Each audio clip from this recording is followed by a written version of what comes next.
Hello, I'm Nick, and this is Today in Philosophy of History for Saturday, 17 August 2024.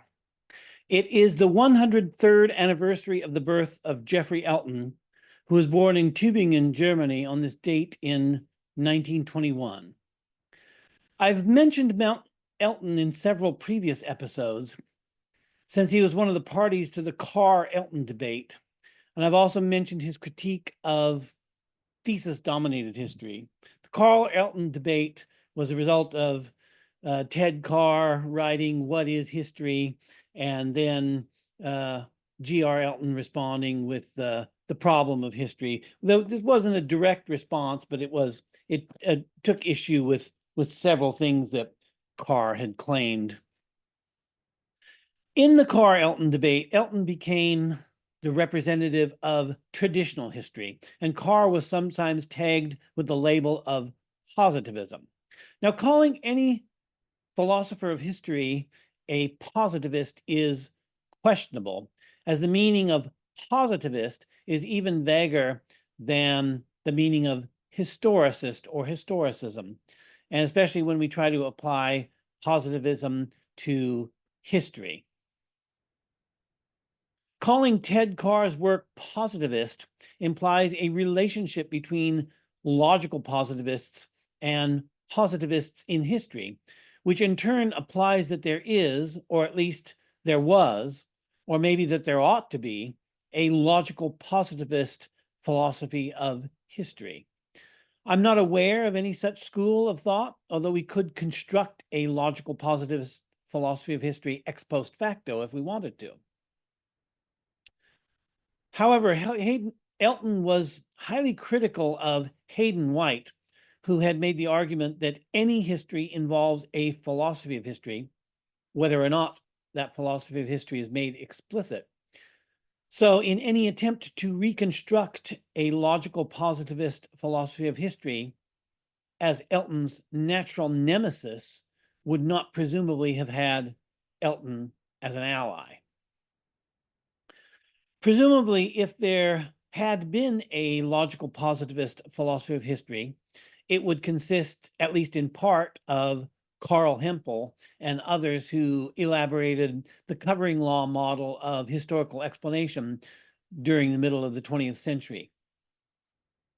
If we also understand Patrick Gardner's work on historical explanation as part of this tradition, then we could call him a logical positivist philosopher of history.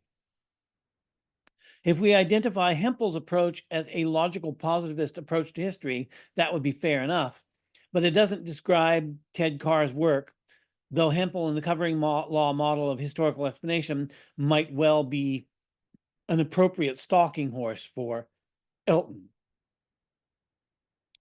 Carr's historiography bothers Elton for other reasons and not because it's a positivist philosophy or a positivist treatment of historical explanation. Here's one of Elton's barbs directed against Carr from the Practice of History. Quote, Mr. Carr and others like him who think that history is what historians write, not what happened, come dangerously close to suggesting either that it does not matter that what one says, because interpretation being everything, there are always several reasonably convincing interpretations of any given set of events, or that history is altogether unknowable, being merely what happens to be said by a given historian at a given moment, unquote. In this passage, Elton comes close to an explicit formulation of realism. One might even call it the realist thesis in philosophy of history, or naive realism in philosophy of history, analogous to naive realism in philosophy of science. When Carr is called a positivist, Elton is usually opposed to him as a traditionalist, and there's some justice in this, and there is a relationship with realism in this traditionalism. It could be argued that naive realism is implicit in traditionalism. It's when we move away from traditionalism that we begin to question the assumptions we have heretofore accepted. so that the naive realism of what Husserl called the natural standpoint is also called into question, and some more sophisticated response than naive realism is required. Elton, as I've said, is seen as a traditionalist and what we could call the historian's historian. But in the practice of history, he doesn't shy away from discussing philosophical issues in history, and he seems to have some passing sympathy for Collingwood's philosophy of history. But there are only hints of this and no explicit discussion of Elton's philosophy of history. The practice of history opens in a suitably dramatic fashion. Quote, "The future is dark, the present burdensome, only the past, dead and finished, bears contemplation. Those who look upon it have survived it. They are its product and its victors. No wonder, therefore, that men concern themselves with history. The desire to know what went before, the desire to understand the passage down time, these are common human attributes," unquote. Later in the first chapter of The Practice of History, Elton gives his own definition of history. Quote, "History is concerned with all those human sayings, thoughts, deeds, and sufferings which have occurred in the past and have left present deposit. And it deals with them from the point of view of happening, change, and the particular. Since no other treatment of man's experience answers to this definition, the autonomy of history, its right to be distinguished from cognate sciences, is established," unquote.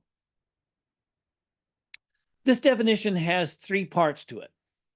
Number one, it identifies the class of things studied by history, which is past human actuality. Number two, it indicates the mode of this class of things, happening, change, and particularity. And number three, it asserts the autonomy of history, that it is a discipline unto itself and not the handmaiden to some other discipline. These provisions exclude history as including natural history, so it's not exactly naturalistic in the sense of contemporary scientific history, although you certainly couldn't say it's non-naturalistic. It implicitly excludes a nomothetic approach to history, since it is to be immersed in particularity and not in general terms. And it excludes the subordination of history to any other discipline.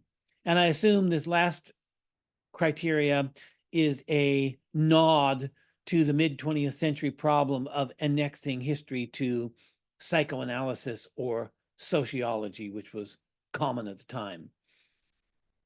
Elton didn't explicitly say that history is an ideographic science, but he says of history everything that one would say if one wanted to defend the ideographic conception of scientific knowledge, that it is about particulars, that it is distinct from other sciences, and that it eschews general laws. In this sense, we can place Elton with Wilhelm Windelband, Wilhelm Dilthey, and Heinrich Ricker, although Elton makes no effort to build on their work. In fact, he doesn't associate himself with any of them at all, and I can't find any mention of them in Elton's books.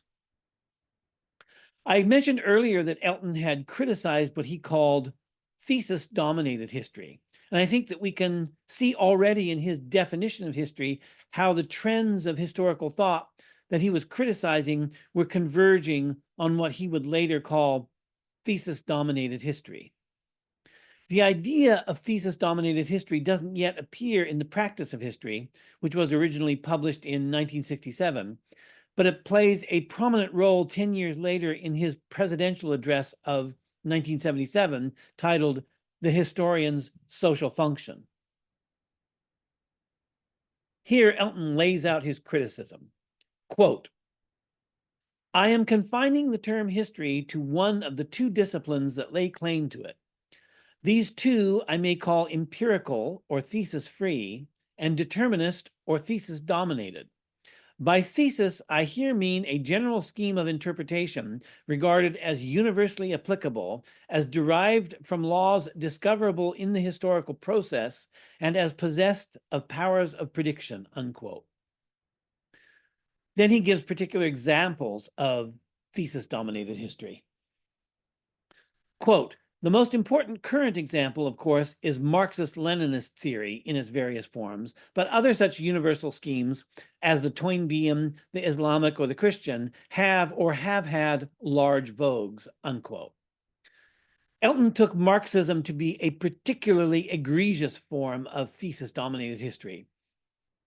For example, he criticized Christopher Hill's Marxist historiography, both in the practice of history and in his Cook lectures, which were included in the volume titled Return to Essentials.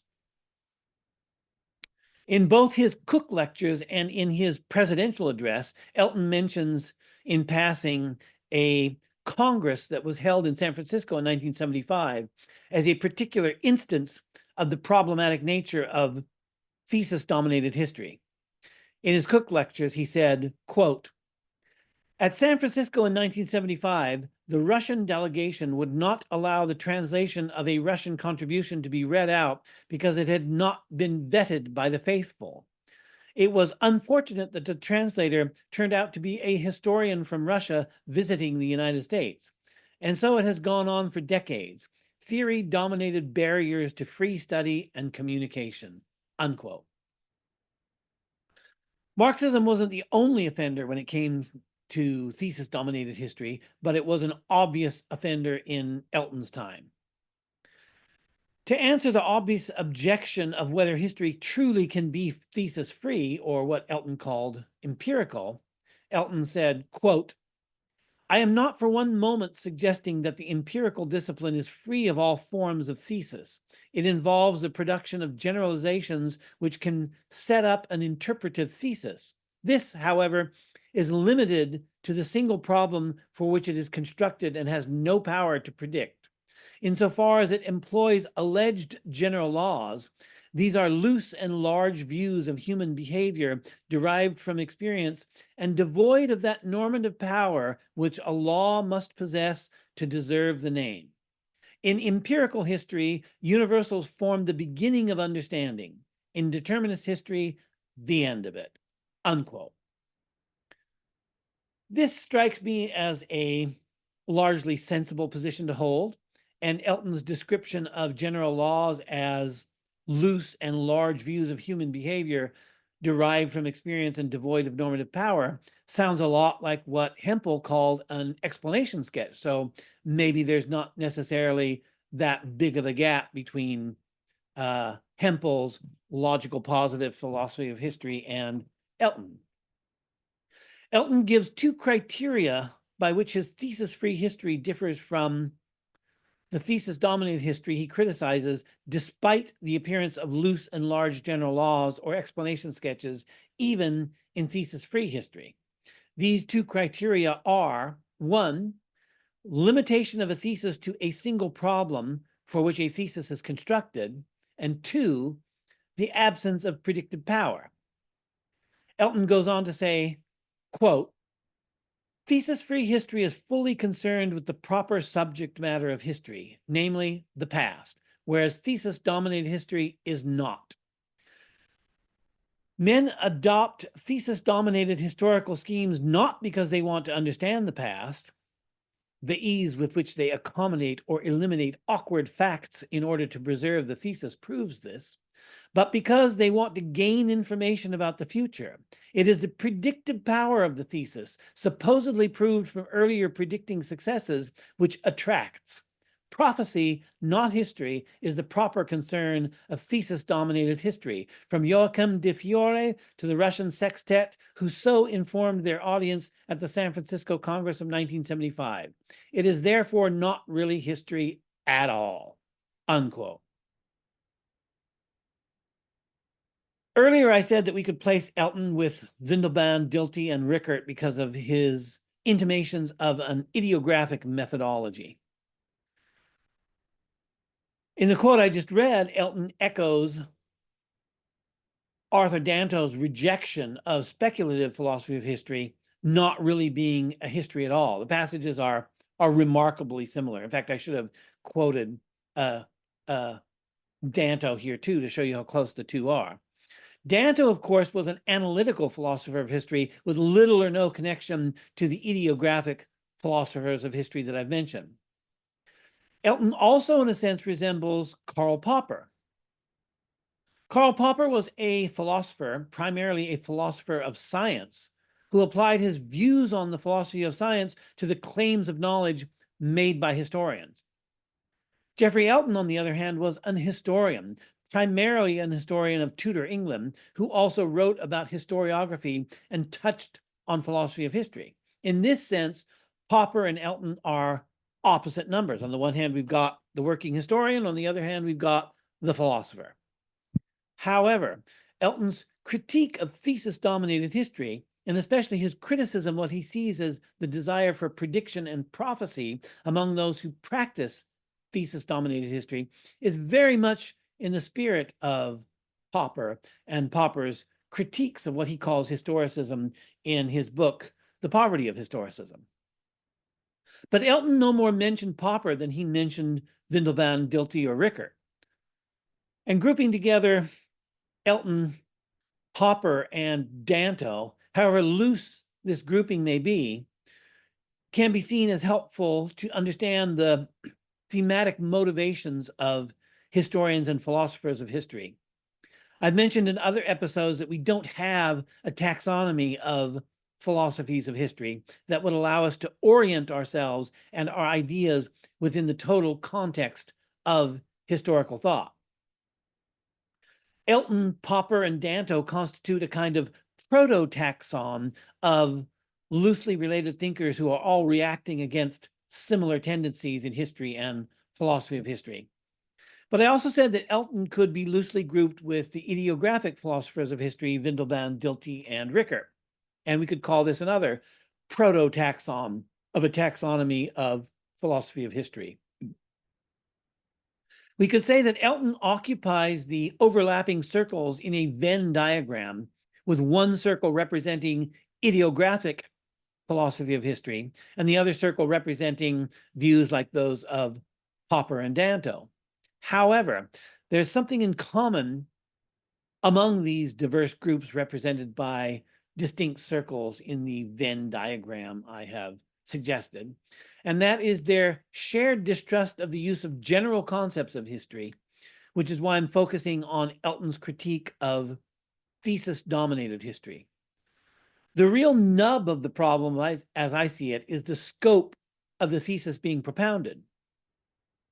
Earlier, I said that Elton's two criteria for an acceptable thesis in empirical history are: one, limitation to a single problem for which a thesis is constructed, and two, the absence of predictive power.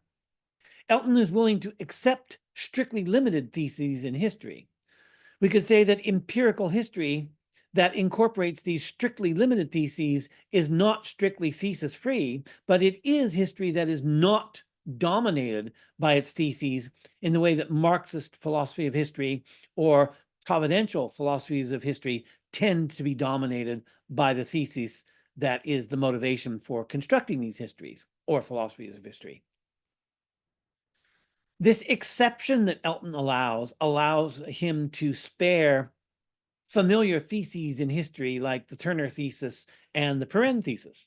Now, to the best of my knowledge, Elton himself does not discuss the Turner thesis and the Perrin thesis, which are outside of his specialist area of Tudor history, but we can apply Elton's views to these views. Perrin's thesis is, I think, a good example of a thesis that would be acceptable in terms of Elton's criteria. The Perrin thesis is deeply embedded in the historical context it attempts to explain, and it would be difficult to generalize it. The rise of Islam, marking the end of classical antiquity and the beginning of a civilization in Western Europe cut off from former Roman possessions, now dominated by Islam, is very much a part of these particular historical milieu, and there's no obvious way to extend it to other places and other times. The Turner thesis, also called the frontier thesis, is the idea from Frederick Jackson Turner that westward expansion across North America was determinative of the American character and American institutions. Turner himself suggested a generalization of his thesis in mentioning the expansion of the ancient Greeks through the Mediterranean, which was, in a sense, their frontier. What about the Bolton thesis? In my episode on Bolton, I discussed the Bolton thesis such that Western history is, or ought to be, hemispherical history. Here we have a thesis that naturally expands, and indeed can be expanded to the limits of human comprehension. Excuse me. The Bolton thesis has its origins in the historian's dissatisfaction with strictly local and parochial history. Local history needs to be placed in its regional context for it to ultimately make sense. Regional history is going to be defined by the geography of the region in question, but whether that region is, say, an isolated island in the Pacific or the Iberian Peninsula, for example, our interest in the completeness of our history will eventually drive us to include neighboring regions. So we end up with what we might call multi-regional history. A multi-regional history in turn gives way to hemispherical history, which is what Bolton focused on for the Western Hemisphere. Hemispherical history in its turn gives way to world history, which I would prefer to call planetary history. And planetary history gives way to a history of the cosmos entire, and so we now find ourselves at big history. So the Bolton thesis seems to invite an expansion of its scope. Once we accept the premises of the Bolton thesis, our drive for historical context and completeness admits of no natural limit. Any limit that we choose to accept is merely conventional and provisional.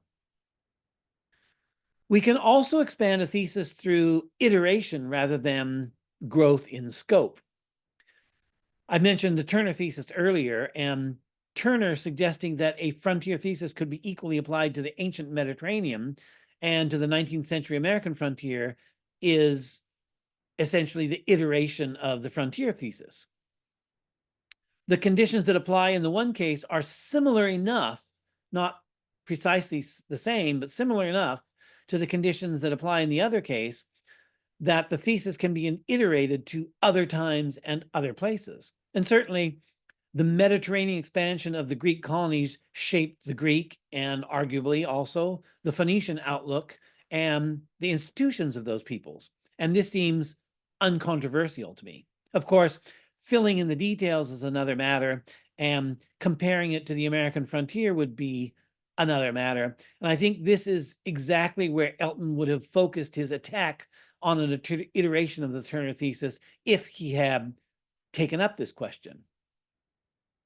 The Turner thesis confined to the American West in the 19th century might have been acceptable to Elton within empirical history, but the iterated interpretation would likely have drawn Elton's wrath.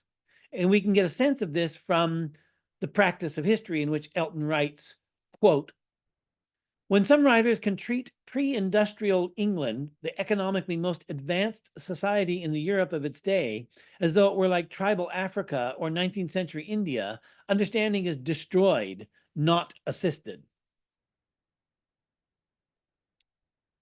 This was a response to a common theme in the second half of the 20th century of seeking analogs in the present of peoples and conditions of the past. So, for example, some historians and more anthropologists studied contemporary hunter-gatherers like the Kalahari Bushmen in order to better understand the hunter-gatherers more than 10,000 years ago before the advent of civilization.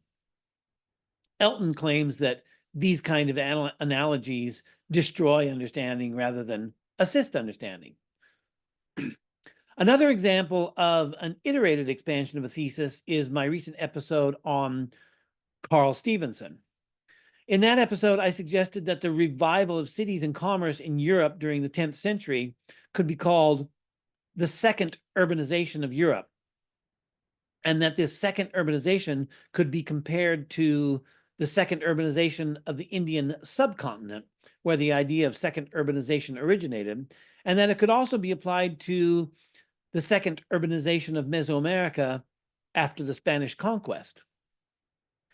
I doubt this would be any more acceptable to Elton than an iteration of the Turner thesis.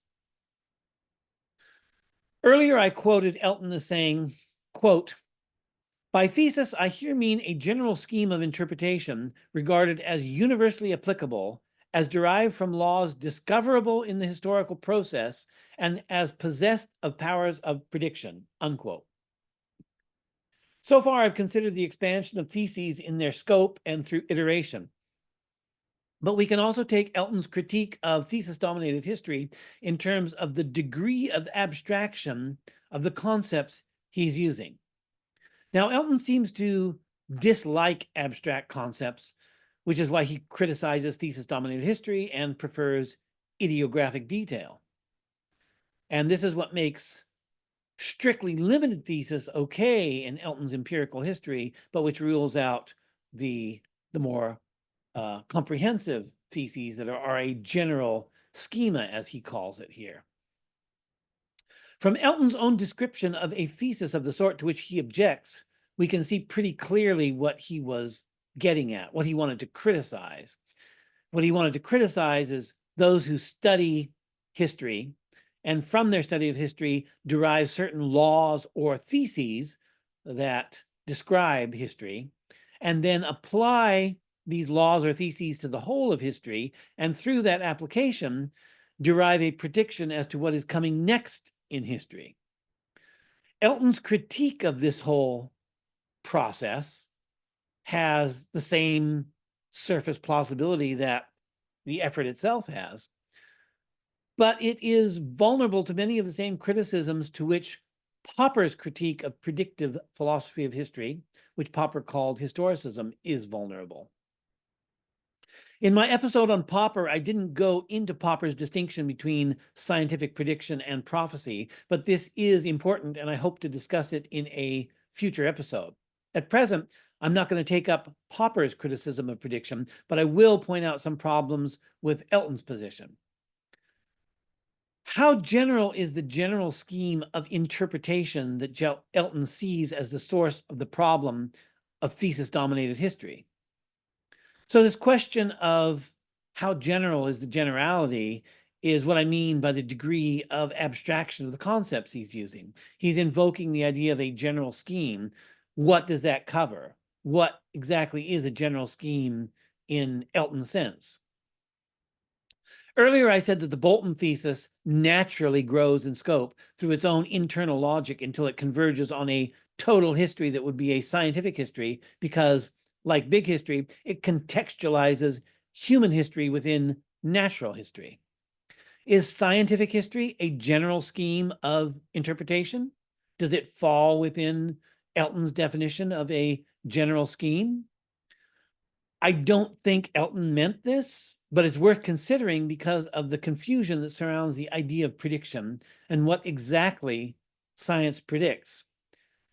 And it implies, in turn, the kind of predictions that a scientific history would make if there were a scientific history. Even if Elton didn't ask and would not have asked if scientific history would constitute a general scheme of interpretation, I think we can safely say that Elton would have strongly objected to the idea of any scientific history that presumed to make any predictions at all. However, a weak but accurate prediction of science would be that all future historical events will be consistent with the laws of physics. This is a general scheme of interpretation for history, and it is at the same time a prediction. And we can be more specific and say that this general scheme of interpretation of history excludes miracles and in divine intervention in history, and therefore it constitutes a denial of divine providence in history. Rejecting an entire class of philosophies of history, in this context, rejecting providential philosophies of history, is a substantive claim of considerable scope. So we can't dismiss this claim of scientific history as a general scheme of interpretation that's merely trivial and of no significance. So what would Elton say to this? Elton wrote a paper on scientific history as part of the volume Which Road to the Past? Two Views of History. Robert William Thogel contributed a paper titled Scientific History and Traditional History, which defended scientific history, and Elton contributed a paper titled Two Kinds of History, which is a defense of traditional history and a criticism of scientific history. And Elton's paper is instructive in the present context.